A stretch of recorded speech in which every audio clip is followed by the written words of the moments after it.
Party ने गांधी जी की अध्यक्षता में बेलगावी में एक महती बैठक हुई थी 100 वर्ष पूरे होने के बाद, और विगत दिनों अहमदाबाद में जो अधिवेशन हुआ हमारा, उन दोनों महत्वपूर्ण कार्यक्रमों में जो निर्णय लिया गया, जिसके आधार पर पार्टी संविधान बचाओ अभियान चला रही है, पूरे वर्ष भर का कैलेंडर निश्चित हुआ है। उसी आधार पर माननीय प्रदेश कांग्रेस प्रभारी आदरणीय श्री के राजू जी के निर्देशानुसार और प्रदेश अध्यक्ष श्रीमान केशव मंत्री जी के निर्देशानुसार आज हम दोनों साथी आपके बीच यहाँ पहुंचे हैं। जो हमारा महत्वपूर्ण कार्यक्रम पहले 3 तारीख को होने वाला था, जो आपको जानकारी मिली होगी कि 3 तारीख को पुराना विधानसभा मैदान में संविधान बचाओ रैली, जय बापू जय भीम कार्यक्रम हम लोगों का आहूत था। लेकिन हम लोगों का यह सौभाग्य है कि उस कार्यक्रम में पार्टी के सम्मानित राष्ट्रीय अध्यक्ष आदरणीय श्री मल्लिकार्जुन खड़गे साहब और महासचिव संगठन आदरणीय श्री केसी वेणुगोपाल साहब और छत्तीसगढ़ के पूर्व मुख्यमंत्री आदरणीय भूपेश बघेल साहब का आना सुनिश्चित हो गया है। तो पहले 3 तारीख को जो किया जा रहा कार्यक्रम था, उस कार्यक्रम की तिथि को आगे पोस्टपोन करके 6 तारीख निर्धारित किया गया है। चूंकि 3 तारीख को ही दिल्ली में, चूंकि ये कार्यक्रम हमारा राष्ट्रीय कार्यक्रम है और इसी तहत सभी जगह इस कार्यक्रम की संरचना खड़ी की गई है और हमारे नेतृत्वकर्ता तमाम कार्यक्रमों में शिरकत कर रहे हैं। इसीलिए ये निर्धारित हुआ है कि जो कार्यक्रम हमारा 3 तारीख को होने वाला था, वो आने वाले 6 तारीख को 11:30 बजे से पुराना विधानसभा मैदान में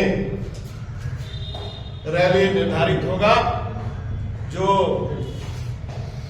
रैली का समय है वो लगभग 2 बजे समाप्त भी हो जाएगा और रैली के समाप्ति के उपरांत विस्तारित कार्य समिति की बैठक का भी आयोजन किया गया है। झारखंड प्रदेश कांग्रेस कमेटी के विस्तारित कार्य समिति की बैठक, और हम लोगों का यह सौभाग्य है कि पहली बार झारखंड राज्य गठन होने के उपरांत राष्ट्रीय अध्यक्ष जी उस कार्य समिति के बैठक में उपस्थित रहने वाले हैं और उनके साथ संगठन महासचिव आदरणीय केसी वेणुगोपाल जी भी वहां उपस्थित रहेंगे। हालांकि प्रदेश कांग्रेस कमेटी के द्वारा कई एक नेताओं को इस कार्यक्रम के लिए आमंत्रित किया गया है, जिनमें एक नाम जाना माना इमरान प्रताप गढ़ी साहब का भी है, लेकिन उनके कार्यक्रम कहीं अन्यत्र लगे हुए हैं। अगर उस समय तक वो भारतवर्ष में आ जाएंगे तो निश्चित रूप से उनका भी इस कार्यक्रम में भागीदारी सुनिश्चित होगा। उसी संदर्भ में हम लोग यहाँ आज बातचीत करने के लिए, चूंकि ये कार्यक्रम एक जो तय किया गया था, उसके तहत मैं कुछ कार्यक्रम जो तय किए गए हैं उस संबंध में आपसे चर्चा करूंगा कि यहाँ हम लोगों का पीसीसी का जो कार्यकारिणी का बैठक था 22 अप्रैल को वो हो चुका। इसके अलावा जो तय किया गया था राज्य स्तरीय संविधान बचाओ रैली, जो 25 अप्रैल से आगे के तिथियों में होना था, उसकी तिथि मैंने आपको बता ही दी। फिर जिला स्तर पर भी ये कार्यक्रम आयोजित किए जाएंगे, संविधान बचाओ रैली, जिसकी तिथि निर्धारित की गई है कि 3 मई से 10 मई के बीच हम जिला स्तर पर भी अलग अलग स्थानों पर रैलियों का आयोजन करेंगे। इसके अलावा विधानसभा स्तरीय संविधान बचाओ रैली 11 मई से 17 मई के बीच में होना है प्रत्येक विधानसभा के में। इसके बाद 20 मई से 30 मई तक जो पूरा 1 महीने का कैलेंडर तय किया गया है, उस संबंध में हम लोग चर्चा करने के लिए आ जाए हैं। वो घर घर संपर्क अभियान, यानी हमारे कार्यकर्ता जो हमारे संगठन के लोग हैं, वो तमाम लोग एक एक लोगों के बीच में जाने का काम करेंगे और बताएंगे कि जो देश में स्थापित परंपरा, मान्यता और संवैधानिक मूल्य है, उसका किस प्रकार से ह्रास हो रहा है और किस प्रकार से जो संघीय शासन व्यवस्था देश के अंदर चलती है उस पर कुठाराघात किया जा रहा है, उन बातों को लेकर के और जो राजनीतिक प्रतिशोध की भावना प्रतिपक्ष के बारे में लगातार आप देख रहे हैं कि मौजूदा सरकार के कार्यकाल के दौरान अगर उनसे कोई सवाल किया जाता है तो वो इस स्तर पर उतर जाते हैं कि जो संवैधानिक संस्थाएं हैं उनको एक टूल किट के रूप में इस्तेमाल करके प्रतिपक्ष के नेताओं की छवि को किस प्रकार से धूमिल किया जा सके, इस प्रयास में लग जाते हैं और उसमें एक ऐसे स्तर तक इन बातों को लेकर के जाते हैं जिसका कोई एक कहते हैं कि मुकाम हासिल होगा, वो संभव नहीं है। ये साफ साफ दिखता है कि देश के अंदर विद्वेष की राजनीति को ये लोग स्थापित करना चाहते हैं।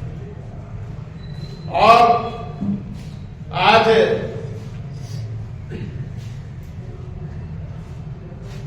जो मूल सवाल है, बढ़ती महंगाई, बेरोजगारी, जो पिछले 50 वर्ष में अपने उच्चतम पायदान पर आज है, उन सवालों का जवाब देना न पड़े, इसलिए समय समय पर देश को मूल मुद्दों से भटकाने के लिए हर मुमकिन प्रयास मौजूदा केंद्र सरकार के द्वारा किया जा रहा है। और आज लचर व्यवस्था है, आपने देखा कि जिन बातों को लेकर के ये सत्ता और शासन में आए, आज वो मैंने कहा अपने बातों को रखने के प्रारंभ में ही कि जो स्थापित परंपरा है, जो मान्यता है, उसका भी खुद ही उल्लंघन करते हैं और अपनी ही बातों को बाद में स्वीकारते नहीं। आज अगर हम चर्चा करें कि किस प्रकार से बेरोजगारी को दूर करने की बात की गई थी, अपने तीसरे कार्यकाल में पहुंच गए हैं वर्तमान जो हमारे प्रधान सेवक महोदय हैं, जो खुद को प्रधान सेवक बताते हैं और जिनके द्वारा देश के नौजवानों को यह वायदा किया गया था कि प्रत्येक वर्ष हम 2 करोड़ लोगों को रोजगार देंगे। तो आज हम किस वर्ष में बैठे हुए हैं, इनके सत्ता और शासन में आने के बताने की भी आवश्यकता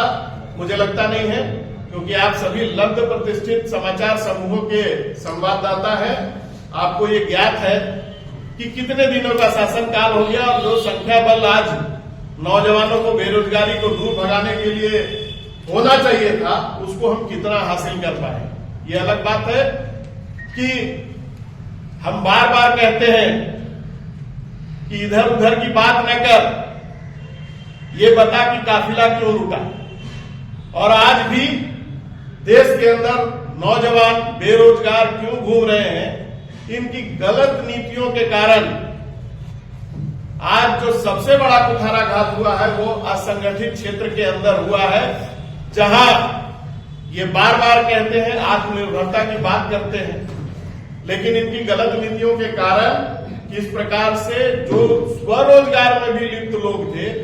उनके भी रोजगार छीन जाने का काम इनके द्वारा किया जाता रहा। और ये बताने की आवश्यकता नहीं है कि आज 2014 से लेकर के आज हम 2025 में बैठे हुए हैं, तो 2 करोड़ के हिसाब से आप जोड़ लीजिए। अब यही सवाल अगर इनसे कहा जाए, हालांकि उन्होंने बाद के कालखंड में कई एक जगह इस बात को स्वीकारने का भी काम किया कि ये तो चुनावी जुमला था, और देश की जनता भी ये समझ गई है। जितने दावे प्रतिदावे किए गए पिछले लोकसभा के अंदर, और ये दावा किया गया कि अब की बार 400 पार, तो कितने के पार पहुंचे ये बताने की आवश्यकता नहीं है। बैसाखियों के सहारे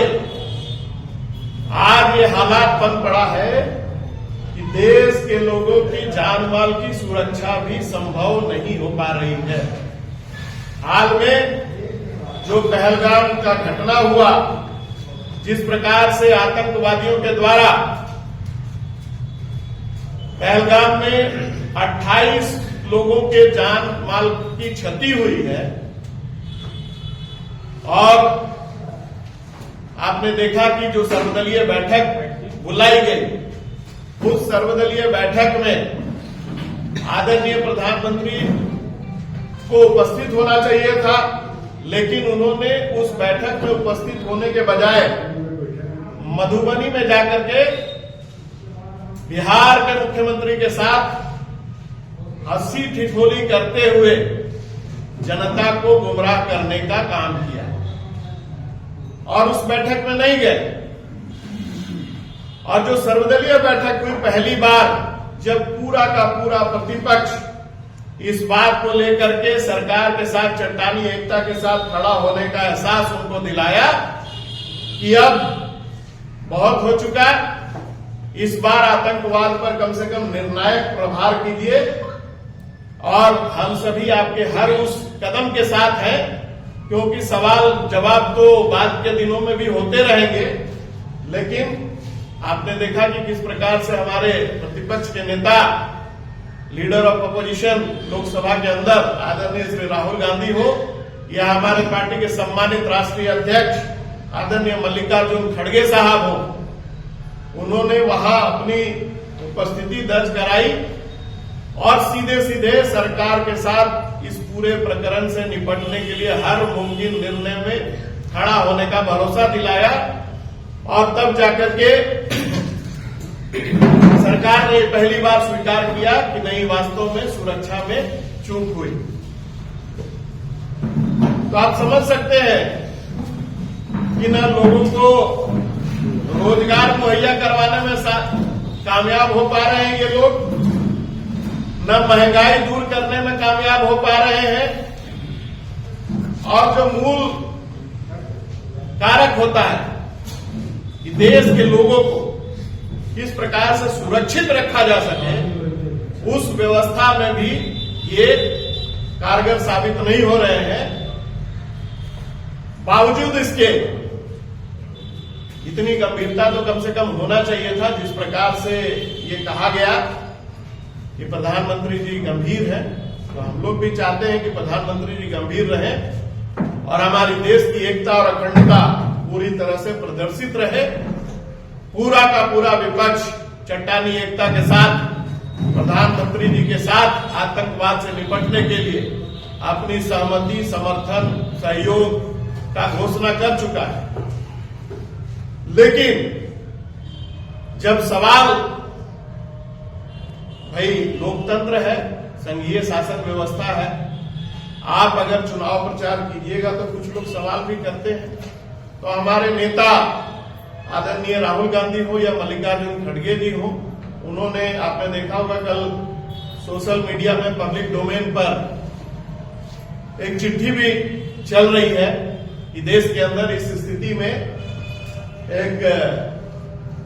सत्र बुलाया जाना चाहिए दोनों सदनों का, और जिसमें इस महत्वपूर्ण विषय पर चर्चा भी हो, लोग अपनी बातों को पुख्ता तौर पर रखें और प्रधानमंत्री जी की उपस्थिति दोनों सदनों में हो, जिससे हम पूरे विश्व के अंदर अपनी एकता का प्रदर्शन कर सके कि आज पूरा का पूरा भारतवर्ष तमाम वैचारिक प्रतिबद्धताओं को किनारे करते हुए एक साथ दृढ़ता के साथ खड़ा है। चूंकि जिस प्रकार का भरोसा कूटनीतिक निर्णयों के बाद ये प्रचारित प्रसारित हुआ कि बहुत सारे देशों के राष्ट्राध्यक्षों ने अपनी सहमति जताई, उन्होंने अपना सहयोग का भरोसा दिलाया, लेकिन आज 7 दिन से ऊपर का वक्त गुजर चुका है और उस वक्त के बाद अब एक एक करके कई ऐसे देश हैं जो हमारे दुश्मन, जो अपने नापाक इरादों के कारण इस प्रकार की रचनाएं करके खुद तो परेशानी में पड़ता ही है, पूरे विश्व को भी परेशानी में डालने का काम करता है। और ऐसे लोगों का इस प्रकरण में पूरी तरह से चेहरा जो है वो बेनकाब हो चुका है। तो इन तमाम बातों को लेकर के और महंगाई हो, बेरोजगारी हो, इन तमाम सवालों को लेकर के और खास करके संवैधानिक मूल्यों की रक्षा के लिए और संविधान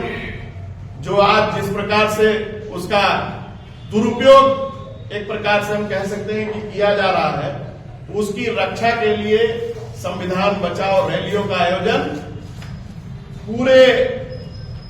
प्रदेश से लेकर के, जिला से लेकर के, विधानसभा से लेकर के, प्रखंडों, पंचायतों, गांवों, टोले, मोहल्ले तक,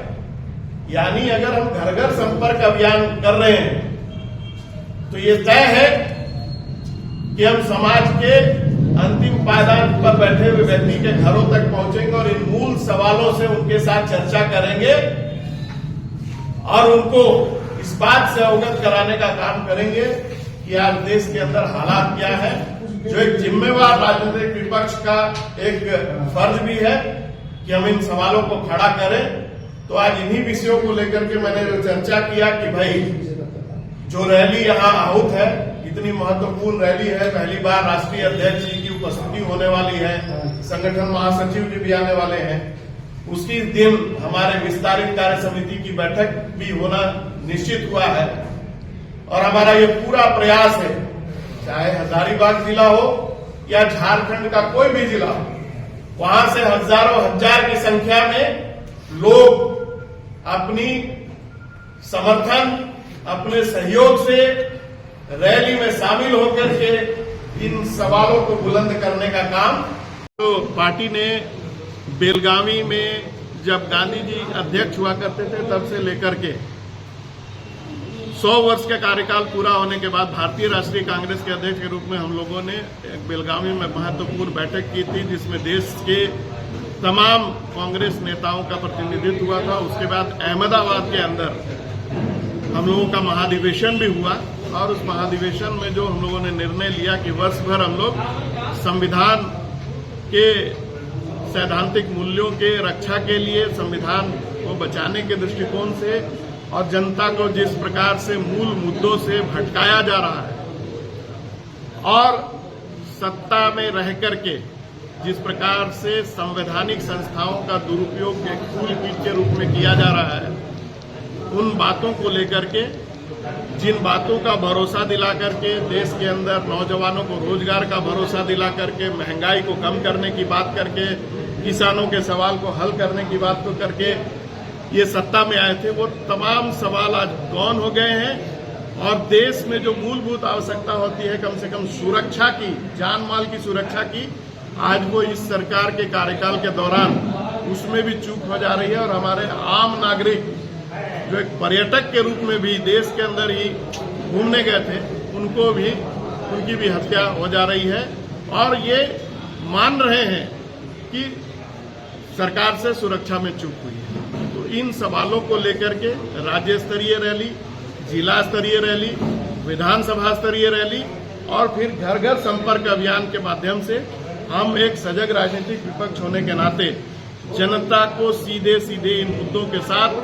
अवगत कराने और उनको जोड़ने का काम और उनको अभिव्यक्ति के लिए एक मंच देने का काम करने के लिए हम लोगों ने वार्षिक कैलेंडर बनाया है और उसको इस राज्य के अंदर किस प्रकार से हम धरातल पर उतार सके, उस दृष्टिकोण से हम आज आपके बीच यहाँ प्रेस वार्ता करने के लिए आए।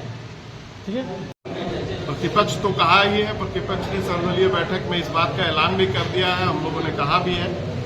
कि भाई आप तत्काल आतंकवाद पर जो एक निर्णायक प्रहार है वो आपको करना चाहिए और इसके तहत हमारे जो भी सवाल है वो हम बाद में भी कर सकते हैं, लेकिन हमारे देश की सुरक्षा, हमारे देश की एकता और अखंडता जब खतरे में आएगी तो हम सभी एक हैं। इस माध्यम से हम लोगों ने अपनी बातों को हमारे केंद्रीय नेतृत्व आदरणीय मल्लिकार्जुन खड़गे जी, नेता प्रतिपक्ष, लीडर ऑफ अपोजिशन जो लोकसभा के अंदर है, आदरणीय राहुल गांधी जी ने इस बात को कहा, लेकिन जो गंभीरता इस गंभीर विषय को लेकर के भी होनी चाहिए, आज 7 दिन का वक्त गुजर गया है, इस बात को सदन का विशेष सत्र बुला करके, उस सदन चूंकि हमारी सर्वोच्च पंचायत होती है, उसमें व्यापक चर्चा की मांग हम लोगों ने की है और उसके माध्यम से देश और दुनिया को हम ये बता सकें कि आज पूरा का पूरा भारतवर्ष चाहे वो किसी भी वैचारिक प्रतिबद्धता का प्रतिनिधित्व करता हो,